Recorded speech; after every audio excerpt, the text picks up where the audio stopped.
everybody. You're all very welcome to Theology in Conversation. This is our 5th event of 6. We're thrilled to have been with you from our virtual Corrymeela gathering rooms all around the world, in your own kitchen table or wherever you are. It's great to be with you. Thanks very much for making time and for being along together. Tonight we are going to be having some conversations about theology in conversation with climate justice. I'll introduce our guests in a while, but first of all, I'll just give a minute or two for folks who are logging in to be able to log in. It is great to see you. I hope that this week has found you well, and that wherever you are safe, and that the people around you are safe. We are having these theology and conversation events partly because we're not able to have events at the Cree, at Corrymeela, or events at the offices in Belfast. At Corrymeela, we're particularly interested in how conversation can be changed. Regularly, when people get together, we have meetings, of course we do, and people are sitting around talking and engaging, in our meeting rooms. But so often what people remember when they come to reconciliation and theological-based events at Corrymeela is something that somebody said around the kitchen table, or while they were washing up, or while they took a walk, or something that they thought while they went off by themselves. And so that is part of the reason why we're having these theology and conversation events for Lent. We're really keen to be aware, how is it that we can pay attention to theology in the context of what happens when people get together and talk with each other, where expertise is brought together with story, is brought together with devotion, is brought together with doubt, is brought together with spiritual concerns and secular concerns, and all of those things. The whole person really is in conversation, and that's what we're doing in this whole series of Theology and Conversation for Lent 2021. And tonight I am thrilled that we're going to be in conversation with Rebecca Dudley and with Philippa Jordan, and I'll introduce both of them. Our theme, as I mentioned, is theology and environmental justice. So Rebecca Dudley was raised in the United States, where she did a history degree at Yale and followed that with a theology degree at Union Seminary in New York City.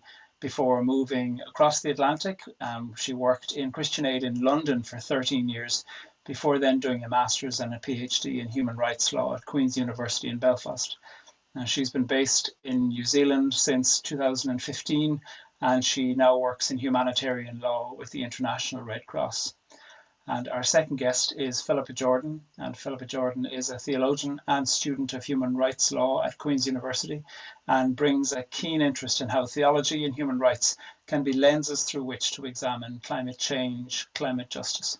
So Philippa and Rebecca, we are thrilled that both of you are here. So I wonder if you want to unmute yourself.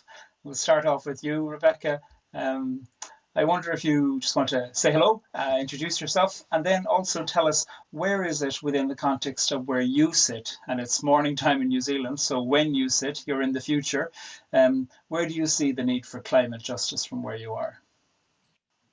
Oh, thanks very much, Pádraig, and it's a real pleasure to be with you all. Is this audio and visual all set? Okay. All perfect. Great. So where I am, a lot of people, me included, before I moved to New Zealand, weren't quite clear where New Zealand was. Yeah, you think it's sort of right next to Australia, or at least I used to think it was right next to Australia. In fact, there's quite a distance between Australia and New Zealand. The other thing that's shocking about where I am is that Hong Kong is halfway between the UK and New Zealand. So I'm pretty much as far away from the UK as it's possible to be, as our children reminded us when we moved in 2015 from Belfast. Working with the Red Cross now, I'll just say a bit about that first. What I work in and what the Red Cross works in is, on the one hand, a principled humanitarian response to humanitarian emergencies, and that ranges from conflicts to disasters, public health emergencies, and sometimes all three at once, and sometimes more than one of each of those things all at once. so principled humanitarian response, and then on the other hand, legal frameworks that can protect vulnerable people in humanitarian emergencies. And those legal frameworks, everybody's heard of the Geneva Conventions in conflict, but also human rights law, also environmental law, things like the Paris Agreement and so forth, those kind of legal frameworks. So humanitarian response on the one hand, and then the legal frameworks that can protect vulnerable people in humanitarian emergencies. So the need for climate justice where I am, I want to just start, and this is why I brought the globe. In the first day of 2020, we had smoke that came from here, from the massive fires in Australia that had drifted across the Tasman Sea and completely enveloped the entire 2 islands of New Zealand. And so our 2020 started on January 1st in a yellow haze without being, able to see each other in the middle of the day. And to put them in context, the Californian wildfires that had, been happening and taken the headlines in the news just before that had covered about 900,000 hectares. The Australian wildfires of the late 2019, early 2020 covered about 19 almost 19 million hectares. So around a couple months later, Pádraig was visiting New Zealand, and I told him with great excitement that I had discovered this line in Lawrence Ferlinghetti that said, "I'm signaling to you through the flames." And in fact, that feels like where we're starting, that we're signaling to you through the flames. But more generally, the other issues obviously that affect this region would be rising sea levels, would be some of the slow onset disasters that affect the entirety of the Asia Pacific region in greater numbers than other places, partly because this region is so vast. But we're talking about when areas become progressively uninhabitable and people can't make a living. And that includes increasing temperatures, that includes sea level rise, that includes ocean acidification, that includes the retreat of glaciers, land and forest degradation, desertification, biodiversity loss, all of those issues. Those are the slow onset disasters. Additionally, we're talking about quick onset disasters like fires, like severe weather events, like tornadoes, like other kinds of storms. And we have been tracking those obviously in Red Cross. They are increasing in frequency and severity.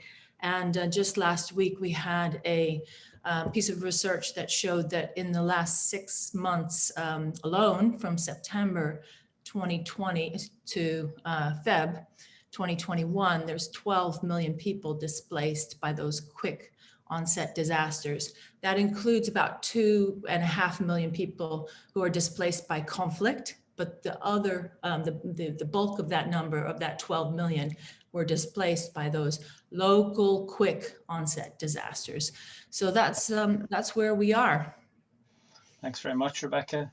You bring such an insight as well as a global point of view to the question about where people are already living in climate disaster, that this isn't a thing about the future, this is a thing about the present. Thanks very much. Philippa, do you want to say hello and also speak to us about where is it that you see the need for climate justice from where you are and what you're reading, from what you're reading and also from what you're seeing through your research? Yeah, of course. Thank you for having me. I'm delighted to do this. I just think Rebecca is astounding. So delighted to get to speak next to her. I'm in Bangor, so somewhere completely different, center of the universe, but still, it's not New Zealand. Yeah, just from a general kind of perspective on the need for climate justice, like I think the pandemic has laid bare the ever-growing inequalities that exist globally, and in our own communities. The word crisis, I think, has been thrown around a lot in recent years, and thinking about that term, like in medical terms, the word crisis points to a crossroads that a patient reaches, the point where they will either take the road to recovery or they won't. And I really believe that we exist currently at a crossroads, and that decisions that are being made by individuals and policymakers alike will impact the world for decades to come, decades during which my generation, I'm 25 now, so decades that I will live in and that my children will live through. Yeah, I think it's hard right now to not put things in the context of the pandemic. Right now we're asking a lot of questions encapsulating the notion of the new normal. We're probably all totally fed up of hearing that phrase, the new normal, but questions encapsulating the notion of what is the new normal, I think, are really important. Like, we all know that phrase, we're all in the same storm, but we're not weathering it in the same boat. And I think that is a really important notion to kind of reflect on and meditate on. And taking this notion, I think there's many parallels that exist between the pandemic and the climate crisis, alongside age-related risks here in the UK. Those that were most at risk during the height of the pandemic were those living in the poorest conditions, the vulnerable, the ethnic minorities, and across the globe there exists many who don't have the means to work from home or regularly work safely. Those who are existing in cramped or unsuitable living conditions. As with the climate crisis, like it's those that are in the most vulnerable positions within society that exist as those at most risk from the consequences of climate disasters. And Rebecca had sent us through a report from the Red Cross called The Cost of Doing Nothing, which was an amazing read. And it told us there's some extraordinary figures in there, like by the year 2050, 200 million people every year could be needing international humanitarian aid as a result of this cruel combination of climate-related disasters and socioeconomic impact of climate change. But I think I've been thinking a lot about the rapid spread of this disease and highlights how the health and well-being of the one has repercussions for the many. And I've been thinking a lot kind of about the notion of interconnectedness and being wholly connected. And I think, just to lead on to the next point, that theology has so much to say to that point.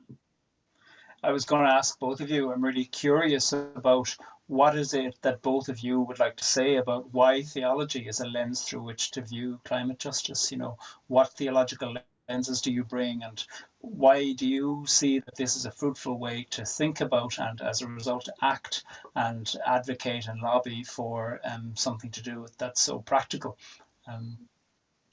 Rebecca, do you want to start? Sure. Well, I suppose in the course of different opportunities to study in different disciplines, you know, first history and then theology and then law, one of the things that has struck me is that every discipline can bring a different lens that's really valuable to a set of questions, and that it's important to firstly, obviously listen to other people's disciplines and their expertise, but also be really clear about the questions that your discipline asks and what it doesn't ask. And so the cost of doing nothing is a humanitarian lens. And remember I was talking about that principled humanitarian approach.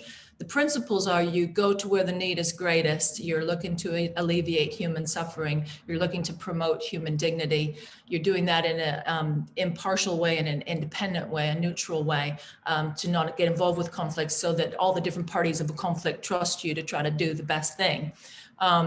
So those are the principles. That's different, you'll notice, than maybe a human rights lens, which would be looking at what obligations the state has and where things are falling short, and making that very clear in every way you possibly can about the exposing that gap. And different again from a theological lens, which might bring a whole nother set of tools. And each one of those is really crucial to me personally. So in terms of theology, I guess one of my starting points is a statement of is really kind of an explicit series of commitments. And one of those commitments is the statement of commitment for the Corrymeela community, where I regularly affirm that I'm part of the brokenness of the world and I want to be part of the healing. And that's a really fundamental part of the Corrymeela community statement of commitment. Another commitment that I bring, I hope, is a commitment, and I think I was really delighted to discover that I think Philippa and I share this very much in our different formations, a commitment to what was called liberation and liberation theology. It always sticks with me that in 1990, John Sobrino, the the Spanish theologian who was working in El Salvador and through the Civil War, was asked if liberation theology was passé. Was liberation theology still a thing? He was asked in 1990, and he said, well, actually, we still have the reasons we need liberation theology. We need liberation theologians, but we also need liberation doctors, we need liberation nurses, we need liberation social workers, we need liberation teachers, liberation lawyers, liberation cafeteria workers.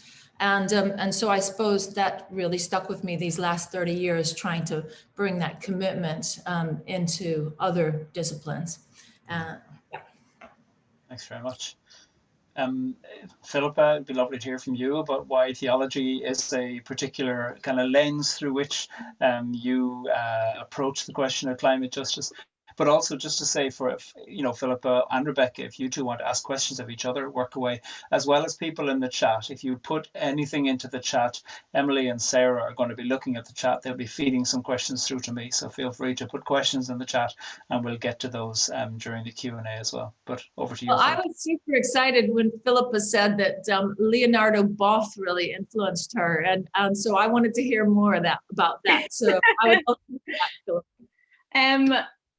Yeah, Pádraig, we've spoken about this a lot. When I loved studying theology, but I also find it highly, highly frustrating. And kind of doing my master's in human rights law, for me, studying human rights law has been what I felt studying theology should have been like. And I remember I'm pretty sure it was my second year of my theology degree, I discovered Leonardo Boff, he's one of the founding fathers of liberation theology, discovering Leonardo Boff and liberation theology. And for me, those core values that liberation theology comes from, like, that was it for me. That was a profound moment from both a personal and an academic standpoint. And I remember it was my Trends in Modern Theology class, and I found the essay that I wrote recently, and I just found it highly amusing. The essay was meant to be about John Webster and social Trinitarianism, and somehow I wrote about Leonardo Boff and his liberation theology, Elizabeth Johnson and her feminist theology, and the notion of the divine persons being created beyond the characteristics of gender, with liberation existing for all people. Safe to say, I did not get a good mark in that essay, but the discovery of liberation theology during that time was a game changer for me and how I approach theological thinking. In his writing, especially in Holy Trinity, Perfect Community, Boff, he continually emphasizes the communal aspect of a Christian life and of all humankind. I remember he wrote, "The universe exists in order to manifest the abundance of divine communion." And to me, that the embodiment of total community and total inclusiveness, that's liberation theology. And the responsibility of the liberation theologian is to be alongside those who experience exploitation in their struggle for liberation. And I think what attracts me to the intersection of liberation theology and climate justice is the notion, again, of this interconnectedness. It's interesting you speak, Rebecca, about all these different lenses and different disciplines. In the systems view of life, Capra speaks of this crisis of perception and the importance of not losing ourselves in the perspective of a single discipline. And I think that is a really important thing to note when we're thinking about kind of like creating more of a public awareness in response to climate justice. Liberation theology is one lens in which to interpret the climate crisis through, but we know enough of the facts and figures to know that what is required is a wholly new way of thinking. Like, new politics is required, new economics is required. The great powers of the world need to stop competing with one another and realize what's at stake. We need to kind of reflect on the political, socio-economic context that is in front of us and kind of take a step towards a liberating praxis. And because I think what is at the heart of liberation theology is for all to flourish, there needs to be flourishing at every level. Yeah. I'd like to kind of make a few references to that document that Rebecca had sent out, which we sent about 10 days ago for folks to have a quick look at if you had time, but we can certainly drop the link into the chat afterwards as well. And you can easily Google it on the Red Cross's website, The Cost of Doing Nothing. Because one of the things that does so interestingly is it looks at the question of time, and it jumps forward to say, if we do nothing by 2030, if we do nothing by 2050. Do you want to say something, both of you, about the question of time and urgency and immediacy? And I know you both have kind of places in the world you're thinking of, as well as religious texts or even biblical texts that kind of spur you to urgency too. Do you want to talk to us a little bit about time? Go for it, Philippa, you first. Oh, jeepers. In regards to time, I think I've just kind of been reflecting a lot on the last year and what that has looked like. Like, I'm sure we all remember last summer when the vast majority of the world was in some form of lockdown. We were seeing these like satellite images of dramatic drops in air pollution around the globe. You know, CO2 emissions were dropped dramatically, and I found it actually interesting to read that the same thing happened in 2008 in the aftermath of the financial crisis. Like, global CO2 emissions dropped by, I think it was like 1.4%, but 2 years later they rose again by nearly 6%. So I feel like we're kind of in that moment of there's going to be some sense of rebuilding that is going to take place in the coming years. And how do we do that? And how do we do that in a way that is more fair and just? I think it's really important that human rights and commitment to climate action is not seen as collateral damage to what has happened with the pandemic. You know, governments have a human rights obligation to protect people from environmental harm, which very much includes a duty to address climate change.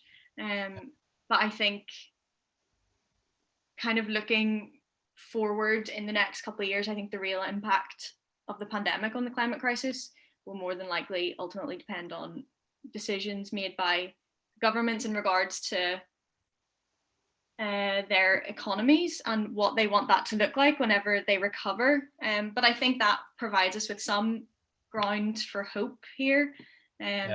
And yeah, like I said, I've been reflecting a lot on kind of like how time has kind of like caused this mass global change in humanity itself.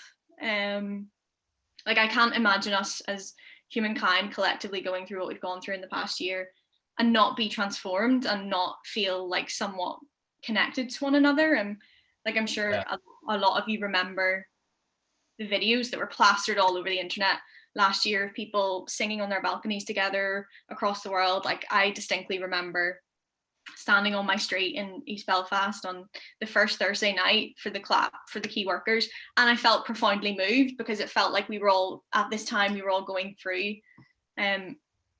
something together, and so in that context that we find ourselves in now, like how can we take that collective transformation of humankind and rally it for this global change for good? Like, I think about the word emergency and kind of how it comes from the word emergence or emerge, as if we've been ejected from something that is familiar and we have to work towards reorienting ourselves. And I think we need to look at the here and the now and look at what is required of us in this moment and have a future vision. Like we spoke about the parable of in Luke of the man who built his house on the rock, and the notion of investing in the future.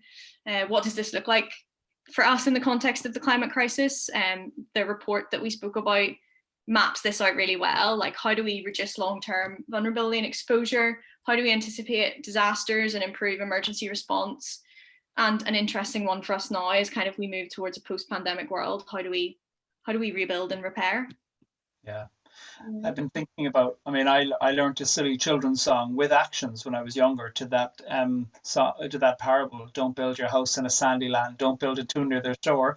Well, it might look kind of nice, but you'll have to build it twice. So you'll have to build your house once more. And it was always said in the context of salvation. And these days, I actually do believe it's about salvation, but not about a heaven or a hell salvation, but about the question of the salvation of people for whom their lives and livelihoods and lands are going to be underwater because of preventable climate change. Rebecca, do you want to speak about the question of time and how it is from your point of view in your work that you're thinking about time, especially through the lens of this report you recommended? Well, I suppose, thank you, Pádraig, and thank you, Philippa. I suppose that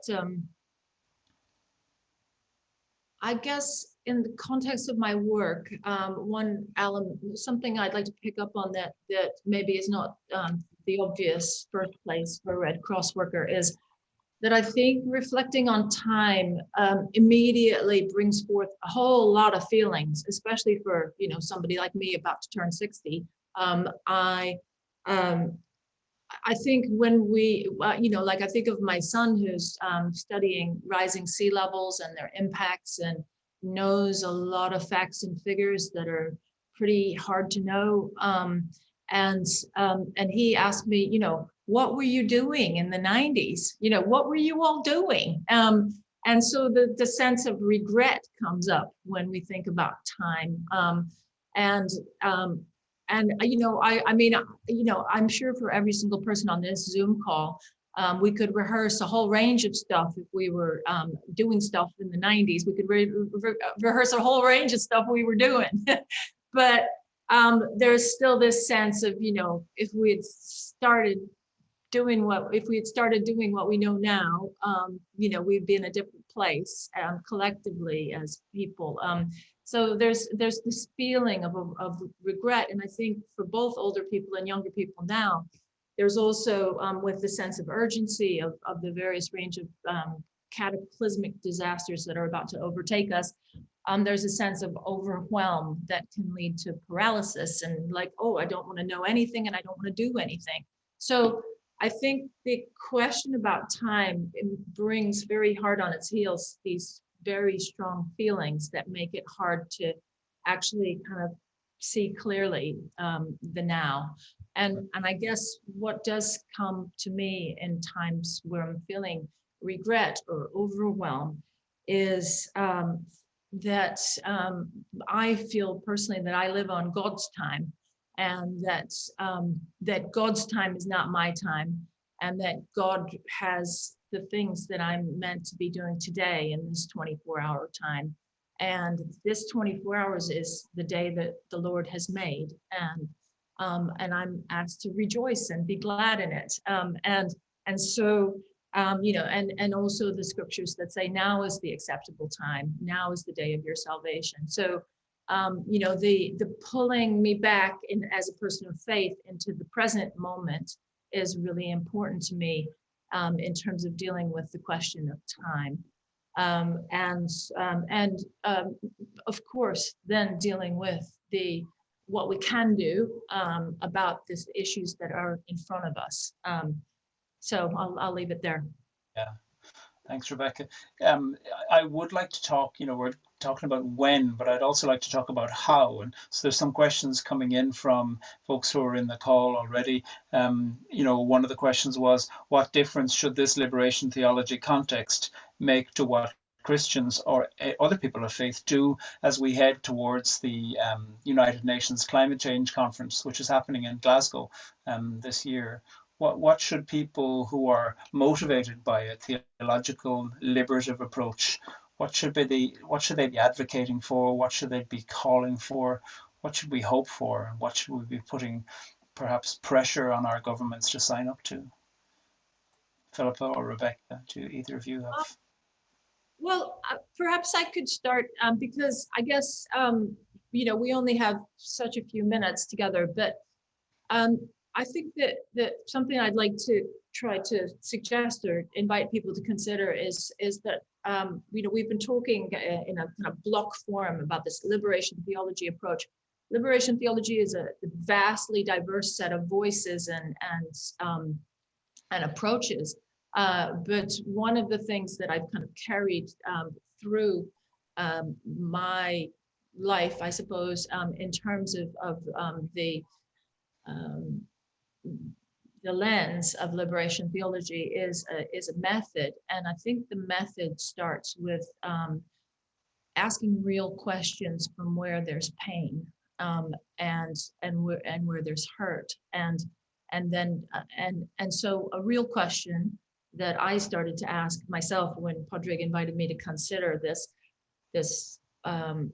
event is the question of knowing but not knowing, or the question of sort of half knowing about climate catastrophe, climate breakdown, and not wanting to know. And I guess that hard question from that place of real pain and what we know and what we don't want to know about this kind of led me back to looking at the scriptures that say, you will hear and not understand, and you all are in a stupor, you're asleep, and the question of and it comes up various times in the Gospels around the parables about my lips are moving but no sound is coming out, and so I guess the reflection and thinking about the method of liberation theology, if we want to encapsulate it that way, the method is to take that hard question about how I personally hear and don't understand,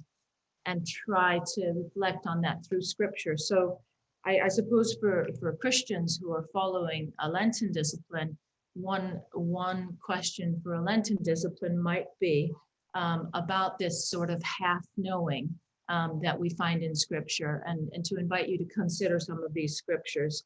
Isaiah 29 verse 10, we can maybe supply some in a link afterwards, but they continue in Matthew 13 verse 14, and then all the Gospels, and then some of the Pauline letters material has some reference to this half knowing, not knowing, people don't want to know sort of thing. So I think one of the huge questions, as we all acknowledge with respect to climate breakdown, is the fact that the world is working off of a completely different set of facts and commitments, and this knowing and not wanting to know. So that's a big part of in terms of raising public awareness, and how scriptures might help us to come to some realization of our own role and engaging with not really wanting to know things.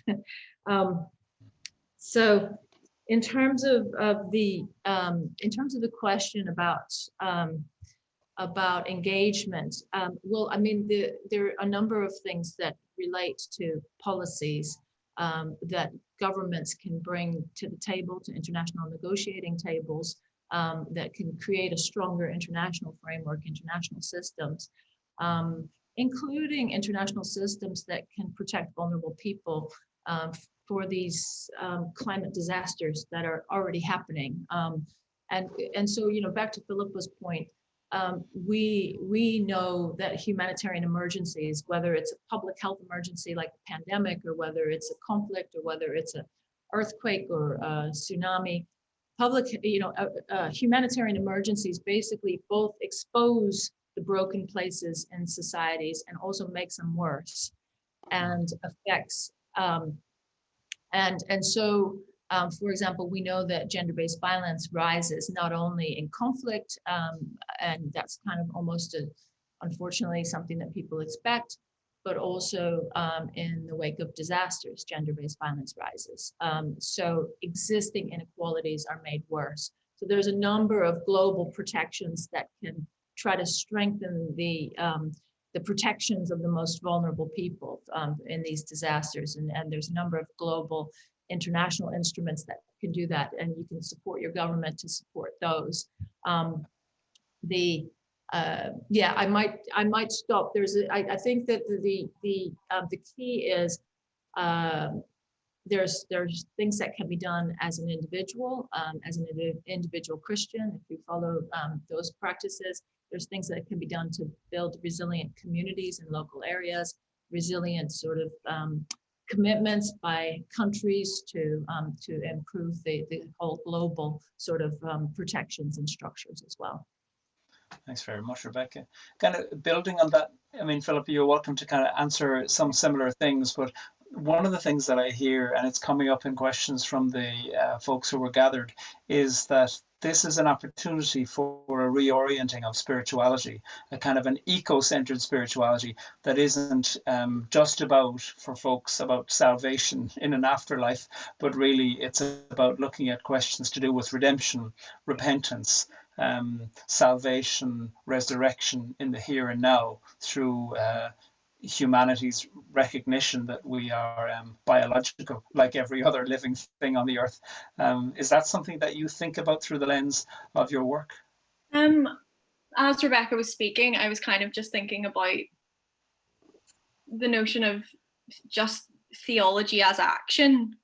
And I think a lot of people on this call will have known my father, Glenn Jordan, who passed last summer. So I've been someone that has been around theology my whole life, and as I actively began to study it, I was always gently and not so gently reminded that every theological decision you make has a pastoral implication, and that was something that was fully drilled into me. And with him there was just a constant looking outward to his theology, and kind of in responding to climate justice from a theological standpoint, I think we need to step away from centering ourselves and really look to those in the most vulnerable contexts. We need to favor the experience of human beings, particularly those that are oppressed. Another one of liberation theology's founding fathers, Gutierrez, always stressed the point that theology follows. It is the second step. And I love that. Theology is the second step. I think that in itself is so rooted in action. Theology means commitment and participation in the struggles of marginalized communities comes first. It's a way of thinking that kind of seeks to advance political economic freedom, a freedom that I think encompasses all. But I think what needs to come first, like I say, theology is the second step, but what I think needs to come first must be outrage and heartache, and our lens through which we view this ecological and humanitarian crisis. I think we need to be careful that we don't turn it into an academic exercise. I really believe that real change first has to experience outrage. Like if you even look at the foundations of liberation theology, like it was born in Latin America and at the crossroads of a changing Catholic and Protestant church. And during that time, there was revolutionary political and there was economic climate of the late 60s and early 70s. And these were really radical times. And one of the main players in Black liberation theology, James Cone, he wrote a book called Black Theology and Black Power, and he wrote, "Is it not time for theologians to get upset?"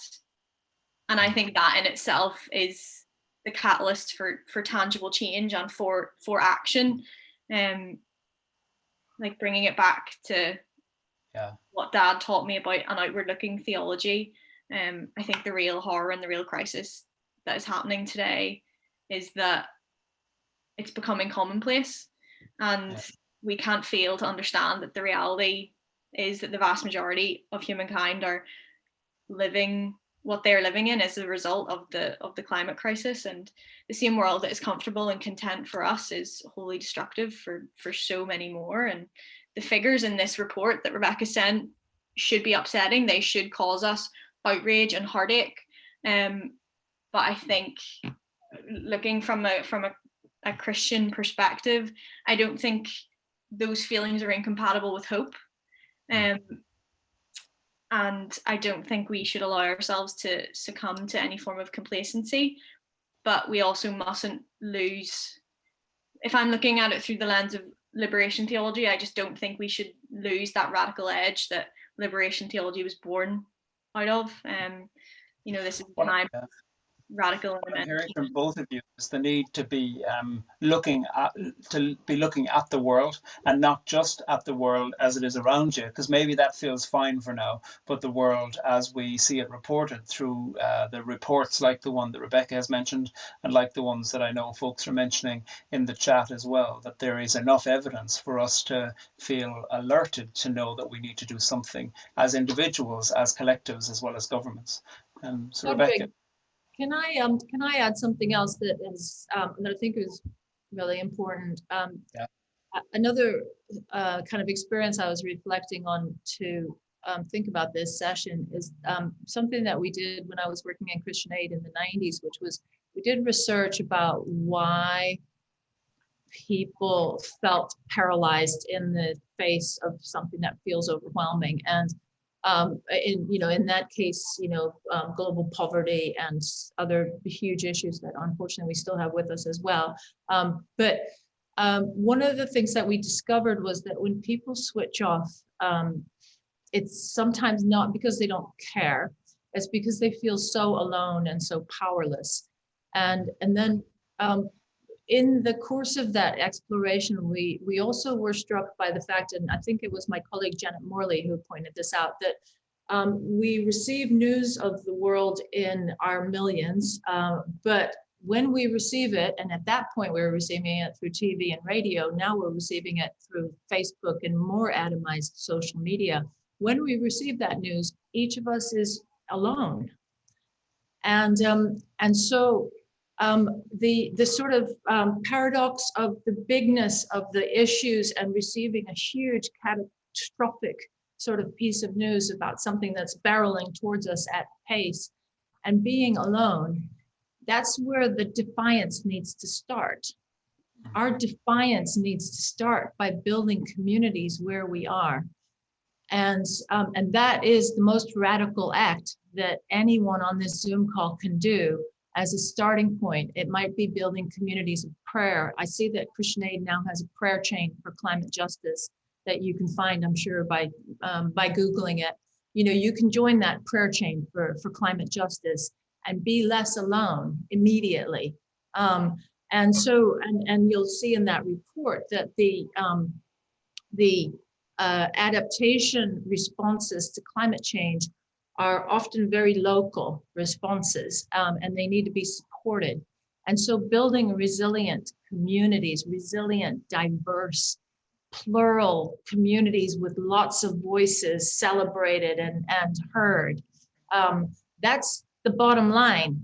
And so you'll notice that human rights and democracy and peace building is very much adjacent to, all of those are adjacent to climate justice. They all needed, in terms of building up a resilient community that starts where you are. So seek out new voices, seek out new stories. There's a great blog called The New Humanitarian. You can look and see humanitarian news that comes from the United Nations on a daily basis that alerts you to things that you wouldn't hear about in the regular news.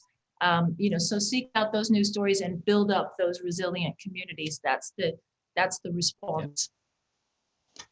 And kind of building on that, in the sense of people creating radical connection and community, which can support whenever things like that happen, whenever climate injustices and climate crises are happening locally.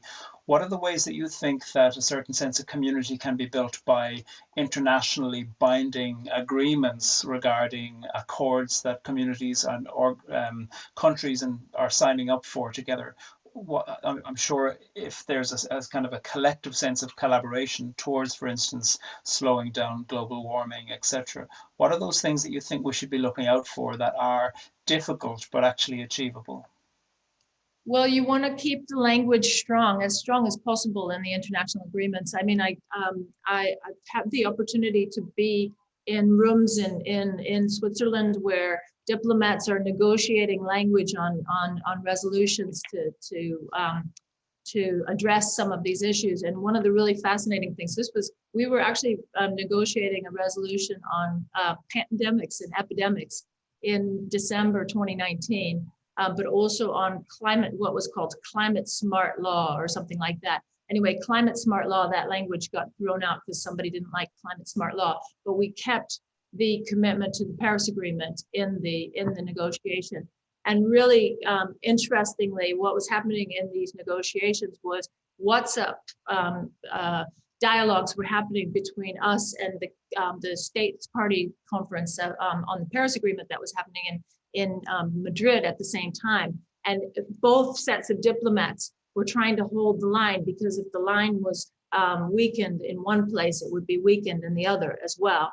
So, democratic societies that have a strong commitment to moving forward international resolutions strengthen these delegations to have the strongest possible result in these international agreements. So it all fits together, those resilient communities, the democratic sort of innovation and thinking about new ways forward, and then support for what can be agreed at a more transnational level. That all fits together. Yeah, thank you very much, Rebecca. How about you, Philippa? What is it that you see in terms of the big things to work on? How do you see that folks can build a sense of radical community with a liberative imagination with each other while lobbying and campaigning for large-scale changes that are necessary? Oh, you need to unmute yourself. I'm thinking a lot about kind of whenever we first talked about this, the thing that just continually and what has kind of like stayed with me in this narrative is the notion of interconnectedness. And I think Capra's crisis of perception that I spoke about earlier, I think offers a reset for us all. Like in theological terms, my mind immediately goes to the Sabbath and an act that Heschel calls a profound conscious harmony of man and world, which I love. I just think that is beautiful. And in so many readings of the creation narrative in Genesis, would consider that Sabbath rest that was observed by God as the true climax of creation. So therefore, for me, in my reading of that, it would follow that human flourishing can only be achieved through such an act. So for me, whenever I'm speaking of theology, human rights, and the climate crisis, everything points towards this idea of interconnectedness. And I think kind of in thinking of like closing thoughts, I would really challenge everyone to rethink how we're all connected. Because I think that's been a big thing for us the past year as well. Like we've seen with the virus, how quickly it can spread, how different variants spread. We're rethinking about how we move within the world. I think we're all existing with a new awareness of how each of us belongs to this whole. And I think that notion in itself could perhaps strengthen the case for meaningful climate action. And we've seen a profound change in the past year, so we know profound change is possible. And I think the shifting of priorities for people in the past year amidst the chaos is a powerful force for change. One of the things you're saying, and that is that kind of taking the idea of Sabbath as a demonstration of flourishing, that is a critique to the idea of permanent and never-ending growth, and to an economic system and a capitalism system that is causing a lot of carbon emissions, amidst other things too. So really what you're suggesting is that there is an entirely different way of thinking the human project that theology is offering, thinking that we are made for the capacity to flourish rather than for the capacity to make a profit. Mm-hmm.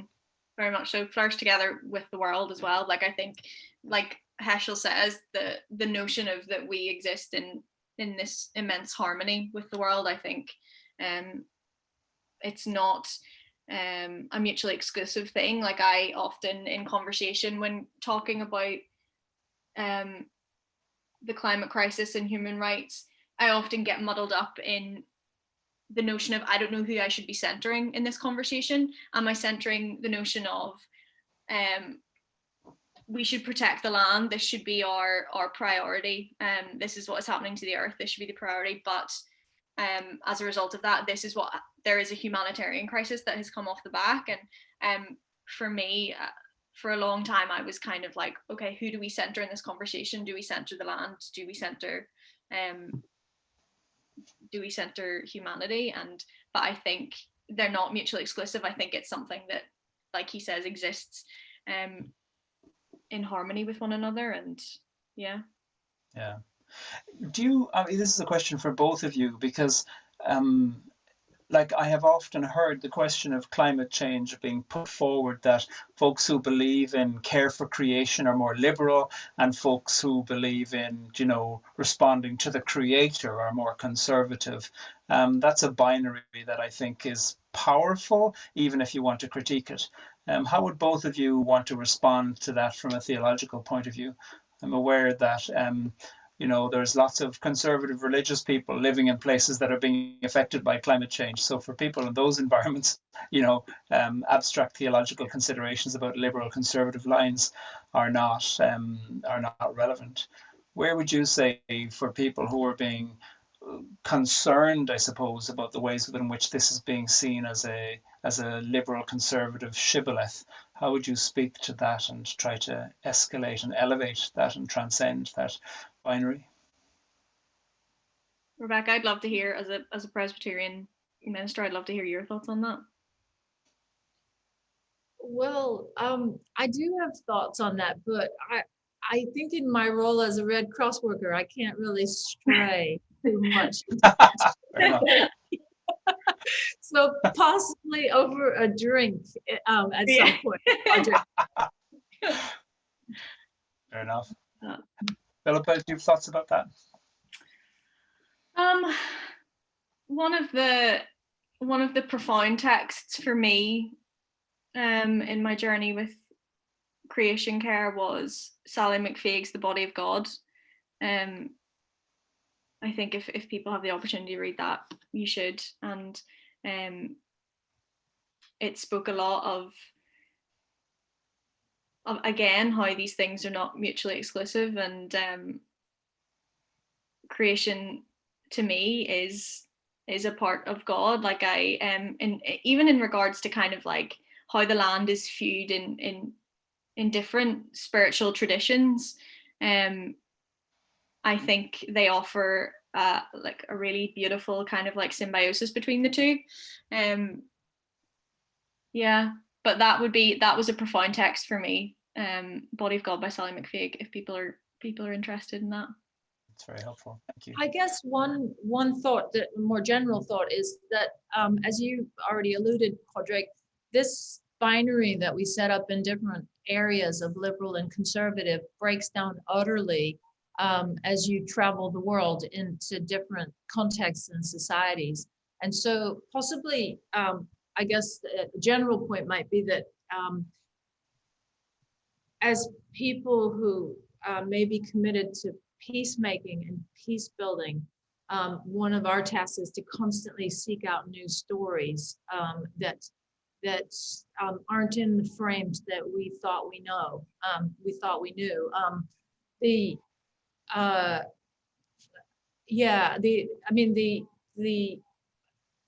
person in Fiji or Samoa who can see when a storm is about to turn really nasty by some trick of the wind, because of traditional knowledge, is also somebody who might have in sort of US theological terms or political terms or UK political terms, a very conservative theology.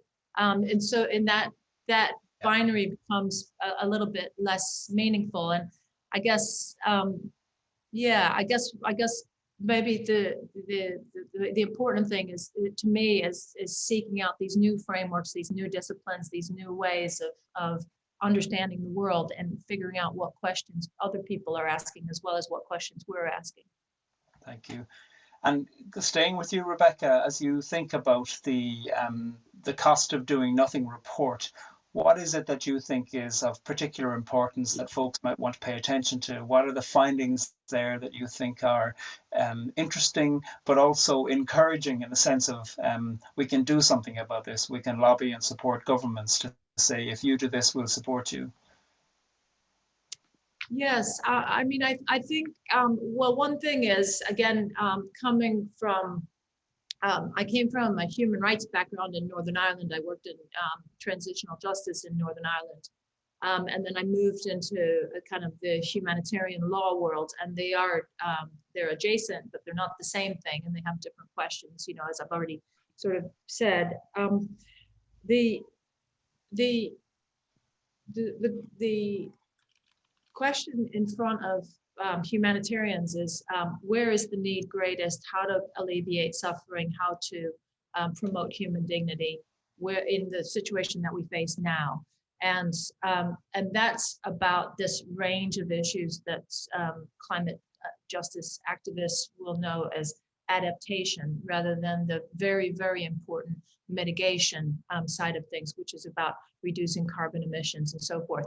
Both are really important, but one of the kind of assertions of the report is that even if we are utterly successful in reducing carbon emissions from where we stand now, we still have a bunch of problems baked into the way the world is moving that will create these increasingly frequent and severe crises for the people who are least able to kind of withstand them. And that has a double impact. It both impacts on people's lives, but it also impacts on their livelihoods. So what we can do in terms of adapting, helping communities be stronger is really important, regardless of what happens on the mitigation side with reducing carbon emissions. Obviously, the more the better we can do on mitigation. That's absolutely the case. And if that's where you are led to work to try to reduce carbon emissions and get the policies as strong as they possibly can be, that's absolutely essential. But the adaptation side of it, the reducing the shocks on the people who are the most vulnerable people in the world, that's also where we're at. Thanks very much. And Philippa, as we're closing, where would you say is the focus that you would call people towards? That if you were to give an invitation to people's attention, where would you call people's attention to? I don't mean to harp on about it, but the notion of the interconnectedness of humankind and the world. I think Rebecca pointed out early on, and it's something that I've been thinking a lot about, and is that we don't lose ourselves in this single discipline, because I think it could be very easy for me as a fan of theology to just get totally lost in that. But as I said, theology is the second step, and we need to really tap into, whenever we hear these facts and figures, how is that making us feel, and as a response, how can we best act on that. But yes, I think for me, the notion of interconnectedness is something that I would love people to take away from this, and the notion that, yes, theology is the second step and should be rooted in action. Thank you very much. Philippa Jordan and Rebecca Dudley, we are so glad to have had the insight and the learning and the action and the advocacy of both of you for our theology and conversation time today. We're really in your debt for having taken so many of your years and dedications and work and shared that with us. We're really moved for that. Thank you so much. This is the 5th of our 6 events, and next week, March the 28th, which is the first day of daylight savings in Europe. So don't forget about that next week for those people on this side of the Atlantic. We will be looking at theology and borders, and we'll be in conversation with sociologist Professor Katie Hayward from Queen's University, and she's been a prominent voice in questions to do with Brexit and border polls and British-Irish identities on the island of Ireland, as well as theologian Dr. Dong Jin Kim from Trinity College Dublin, and he has a particular interest in the border across the Korean peninsula, and based in Ireland now, he's interested in questions to do with theology and ecumenics and borders here. So we'll really look forward to that. That will be the final one. We will send out a bit of an evaluation to everybody during that time after next week too. You can always sign up for our Spirituality of Conflict resources. Spirituality of Conflict offers reflection on the Sunday Gospel text through the lens of conflict, and somebody's dropping that into the chat now. I just want to thank once again Philippa Jordan and Rebecca Dudley for their dedication and time to us, as well as the opportunities that they've given us for thinking and action and commitment. Thank you very much, everybody, and we'll see you next week.